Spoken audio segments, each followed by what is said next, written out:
ಮೂಡಾದಿಂದ ಮುಖ್ಯಮಂತ್ರಿ ಸಿದ್ದರಾಮಯ್ಯ ಪತ್ನಿಗೆ ಮಂಜೂರಾದ ಸೈಟ್ ವಿಚಾರದಲ್ಲಿ ಜಟಾಪಟಿ ಜೋರಾಗ್ತಾ ಇದೆ. ಇನ್ನು ಪಬ್ಲಿಕ್ ಟಿವಿಗೆ ನೀಡಿದಂತಹ ಎಕ್ಸ್ಕ್ಲೂಸಿವ್ ಸಂದರ್ಶನದಲ್ಲಿ ಮೂಡಾ ಸೈಟ್ ವಿಚಾರವಾಗಿ ಇದೇ ಮೊದಲ ಬಾರಿಗೆ ಮುಖ್ಯಮಂತ್ರಿ ಸಿದ್ದರಾಮಯ್ಯನವರು ಮನಬಿಚ್ಚಿ ಮಾತನಾಡಿದ್ದಾರೆ. ಏನೇನು ಹೇಳಿದ್ದಾರೆ ಅನ್ನೋದರ ಕಂಪ್ಲೀಟ್ ಸ್ಟೋರಿ ಇಲ್ಲಿದೆ ನೋಡಿ. ಮೂಡಾ ಸೈಟ್ ಸಿಎಂಗೆ ನುಂಗಲಾರದ ತುತ್ತಾಯ್ತ. ನಿವೇಶನ ವಾಪಸ್ ಕೊಟ್ಟು ಕೋರ್ಟ್ ಮೊರೆ ಪ್ಲಾನ್. ಕೋರ್ಟ್ ಮೂಲಕ ಪರಿಹಾರ ಪಡೆಯುವುದಾಗಿ ಶಪಥ.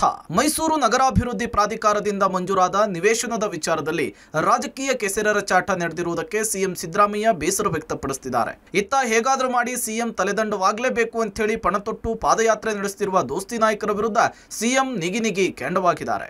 ಪಬ್ಲಿಕ್ ಟಿವಿಗೆ ನೀಡಿದ ಎಕ್ಸ್ಕ್ಲೂಸಿವ್ ಸಂದರ್ಶನದಲ್ಲಿ ಮೂಡಾ ಫೈಟ್ ವಿಚಾರವಾಗಿ ಇದೇ ಮೊದಲ ಬಾರಿಗೆ ಸಿಎಂ ಮನಬಿಚ್ಚಿ ಮಾತನಾಡಿದ್ದಾರೆ.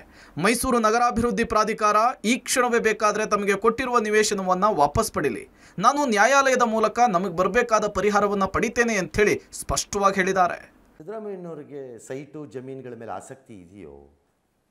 ಡೆಫಿನೆಟ್ ಆಗಿಲ್ಲ. ಇಲ್ಲ. ಹಾಗಿದ್ದಾಗ ಇದು ಯಾಕೆ ಬೇಕಿತ್ತು ನಿಮಗೆ? ಈಗ ಮೂಡಾದವರು in its decision they have given 14 sites amounting to 38,284 correct square foot correct ಕೊಟ್ಟಿದ್ದಾರೆ.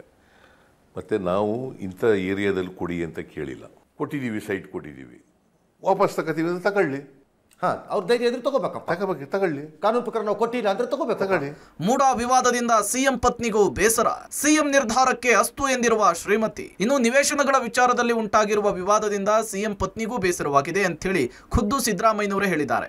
ಹೀಗಾಗಿ ಈ ವಿಚಾರದಲ್ಲಿ ಏನೇ ತೀರ್ಮಾನ ಕೈಗೊಂಡ್ರೂ ನನ್ನ ಬೆಂಬಲವಿದೆ ಅಂತ ಹೇಳಿ ಸಿಎಂ ಅವರ ಪತ್ನಿ ಅಭಯ ಕೊಟ್ಟಿದ್ದಾರೆ. ಅಷ್ಟೇ ಅಲ್ಲದೆ ಇಡೀ ಕುಟುಂಬ ನನ್ನ ನಿರ್ಧಾರಕ್ಕೆ ಬದ್ಧವಾಗಿದೆ ಅಂತ ಹೇಳಿ ಸಿಎಂ ಸಿದ್ದರಾಮಯ್ಯನವರು ಸ್ಪಷ್ಟಪಡಿಸಿದ್ದಾರೆ. ಆಫ್ಟರ್ ಆಲ್ ದಿಸ್ ಇಶ್ಯೂಸು ಇಷ್ಟೆಲ್ಲ ಗೋಜಲ್ ನಡೆದ ಮೇಲೆ ನನ್ನ ಯಜಮಾನ್ರು 40 ವರ್ಷ ಇಷ್ಟು ಚೆನ್ನಾಗಿ ಹಿಂಗೆ ನಡೆಸ್ಕೊಂಬಂದಿದ್ರು, ಇದು ಹಿಂಗೆ ಆಯ್ತಲ್ಲ ಅಂತ. Does she feel sad?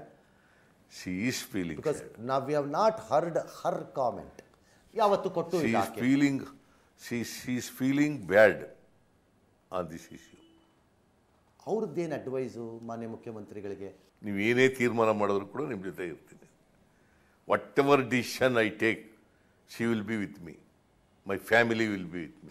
ಇದೇ ವೇಳೆ ಇನ್ನು 3.5 ವರ್ಷ ನನಗೆ ಯಾವುದೇ ಸಮಸ್ಯೆ ಇಲ್ಲ ಅಂತ ಹೇಳುವ ಮೂಲಕ ಪೂರ್ಣಾವಧಿಗೆ ಮುಖ್ಯಮಂತ್ರಿ ಹುದ್ದೆಯಲ್ಲಿ ಮುಂದುವರಿಯುವ ಸುಳಿವನ್ನ ಸಿದ್ದರಾಮಯ್ಯನವರು ಕೊಟ್ಟಿದ್ದಾರೆ. 3.25 ವರ್ಷ ನನಗೆ ಅನ್ಕೊಂಡಿದ್ದೀನಿ, ಯಾವ ತೊಂದರೆನೂ ಇಲ್ಲ. 3.25 ವರ್ಷ 3.25 ವರ್ಷ ಯಾವ ತೊಂದರೆನೂ ಇಲ್ಲ. ನಿಮ್ಗೆ ಅರ್ಥ ಆಗ್ತಿದೆ ತಾನೇ ನಾನು ಯಾವ ಅರ್ಥದಲ್ಲಿ ಅದನ್ನು ಕೇಳ್ತಾ ಇದ್ದೀನಿ ಅಂತ? 3.25 ಗೊತ್ತಾಯ್ತು, ನನಗೆ ಅರ್ಥ ಆಗುತ್ತೆ. ಯಾವ ಸಮಸ್ಯೆನೂ ಇಲ್ಲ. ಯಾವ ಸಮಸ್ಯೆನೂ ಇಲ್ಲ. ಅಯ್ಯೋ ರಾಮಚಂದ್ರ, ಹೌದಾ? That is exactly what others are talking. ಈ looks like a weak man. ಅದೇನೋ ಎಂಡಿಗೆ ಬಂದ್ಬಿಡುತ್ತಂತೆ, ಕೌಂಟರ್ ಅಟ್ಯಾಕ್ ಅದಕ್ಕೆ ನಡೀತಾ ಇದೆ. ಸುಲಭವಾಗಿ ಎತ್ತಾಕ್ಬಿಟ್ರೆ ಬ್ಯಾಕ್ವರ್ಡ್ ಕ್ಲಾಸ್ ಅಂತ ತಾವೇ ಹೇಳ್ದಂಗೆ ಅದು ಡ್ಯಾಮೇಜ್ ಆದರೆ ಆಟೋಮೆಟಿಕ್ ಪೊಲಿಟಿಕಲ್ ಲಾಭ ಸಿಕ್ಕತ್ತೆ ನಮಗೆ ನಾಳೆ ಅಂತಾನೆ ಅವ್ರದ್ದು ಐಡಿಯಾ ಅಂತಾನೆ ಎಲ್ಲರೂ ಹೇಳ್ತಿರೋದು. ಅನ್ಕೊಂಡಿದ್ರೆ ಅವರು ಮೂರ್ಖರು. ಸಿಎಂಗೆ ನಾನೇ ಬಂಡೆ ನಾನೇ ಬಲ. ಹಗರಣ ಮಾಡಿಲ್ಲ, ನೋವಾಗಿರೋದು ಸಹಜ. ದೋಸ್ತಿ ನಾಯಕರ ವಿರುದ್ಧ ಡಿಕೆಶಿ ಗುಡುಗು. ಇನ್ನು ಇದೇ ವಿಚಾರವಾಗಿ ಡಿಸಿಎಂ ಡಿಕೆ ಶಿವಕುಮಾರ್ ಮಾತನಾಡಿದ್ದು, ನಾನು ಎಲ್ಲಾ ಕಾಲಕ್ಕೂ ಸಿಎಂ ಪರವಾಗಿಯೇ ಇರ್ತೇನೆ. ನಾನು ಮಾತ್ರವಲ್ಲ, ಇಡೀ ಪಕ್ಷವೇ ಸಿಎಂ ಪರ ಗಟ್ಟಿಯಾಗಿ ನಿಲ್ಲುತ್ತೆ. ಇನ್ನು ಸಿಎಂ ಸಿದ್ದರಾಮಯ್ಯ ಅವರಿಗೆ ನಾನೇ ಬಂಡೆ ನಾನೇ ಬಲ ಅಂತ ಹೇಳಿ ಘಂಟಾಘೋಷವಾಗಿ ಹೇಳಿದ್ದಾರೆ. ಹಗರಣ ಮಾಡಿಲ್ಲದ ಕಾರಣ ಸಿಎಂ ಅವರಿಗೆ ನೋವಾಗಿರೋದು ಸಹಜ ಅಂತ ಹೇಳಿದ್ರು. ಜೊತೆಗೆ ಶತ್ರುಗಳ ಶತ್ರು ಮಿತ್ರ ಎಂಬ ಸ್ಥಿತಿಯಲ್ಲಿ ಜೆಡಿಎಸ್ ಬಿಜೆಪಿಯವರಿದ್ದಾರೆ ಅಂತ ಹೇಳಿ ಮಾರ್ಮಿಕವಾಗಿ ಕುಟುಕಿದ್ರು. ಅಂಡೆನೋ ಬಲನೋ ತೋಳೋ ಏನೋ, ನಾನಂತೂ ಅವ್ರ ಪರ ಇದ್ದೀನಿ, ಮುಂದಕ್ಕೂ ಇರ್ತೀನಿ. ನಾವು ಇವತ್ತು ಇಡೀ ಪಕ್ಷ ಸರ್ಕಾರ ಸಿದ್ದರಾಮಯ್ಯನವರ ಪರವಾಗಿ ನಾವು ನಿಂತ್ಕೊಂಡಿದ್ದೇವೆ. ನಿಜ ಇದ್ದಿದ್ರೆ ಬೇಕಾದ್ರೆ ಡೈಜೆಸ್ಟ್ ಮಾಡ್ಕೊಳ್ಳೋರು. ಸುಳ್ಳ ಈ ತರ ಮಾಡ್ತಾ ಇದಾರಲ್ಲ ಅಂತ ಅವ್ರಿಗೆ ಮಾನಸಿಕವಾಗಿ ಸ್ವಲ್ಪ ಹಿಂಸೆ ಆಗಿರಬಹುದು. ಸಮಾವೇಶ ಬರೀ ಟ್ರೇಲರ್, ಈಗಲೇ ಸಿನಿಮಾ ಎಂಡ್ ಆಗಲ್ಲ. ದೋಸ್ತಿ ನಾಯಕರಿಗೆ ನಾವೇ ಉತ್ತರ ಕೊಡ್ತೇವೆ ಡಿಕೆಶಿ. ಇನ್ನು ದೋಸ್ತಿ ನಾಯಕರ ವಿರುದ್ಧ ಡಿಸಿಎಂ ಡಿಕೆ ಶಿವಕುಮಾರ್ ವಾಗ್ದಾಳಿ ನಡೆಸಿದ್ದಾರೆ. ದೋಸ್ತಿ ನಾಯಕರ ವಿರುದ್ಧ ಮಾತನಾಡಲಿಕ್ಕೆ ನಮ್ಮ ಬಳಿ ಸಾಕಷ್ಟು ವಿಚಾರ ಇದೆ. ಸಮಾವೇಶ ಬರೀ ಟ್ರೈಲರ್, ಈಗಲೇ ಸಿನಿಮಾ ಎಂಡ್ ಆಗಲ್ಲ.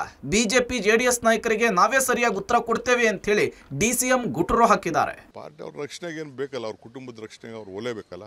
ನಮ್ಮ ಮೇಲೆ ಏನಾದ್ರು ಪಟ್ಟಿ ಕೊಡಕ್ಕೆ, ನಮ್ಮ ಮೇಲೆ ಡಿಕೆನ ಒಳಕ್ಕೆ ಹಾಕಲೇಬೇಕು, ಸಿದ್ದರಾಮಯ್ಯನ ಒಳಕ್ಕೆ ಹಾಕಲೇಬೇಕು ಅಂತ ಅವ್ರ ದೊಡ್ಡ ಪ್ರಯತ್ನ ನಡೀತಾ ಇದೆ. ರೆಡಿ ಇದ್ದೀನಿ ನಾನು. ಒಟ್ಟಾರೆ ಮೂಡಾ ಸೈಟ್ ಫೈಟ್ ಜೋರಾಗಿರೋದಂತೂ ಸತ್ಯ. ಇವತ್ತು ಮೈಸೂರಿನಲ್ಲಿ ದೋಸ್ತಿ ನಾಯಕರ ಪಾದಯಾತ್ರೆಗೆ ತಿರುಗೇಟನ್ನು ಕೊಡಲಿಕ್ಕೆ ಕಾಂಗ್ರೆಸ್ ನಾಯಕರು ಟೊಂಕ ಕಟ್ಟಿ ನಿಂತಿದ್ದಾರೆ. Bureau report, public TV.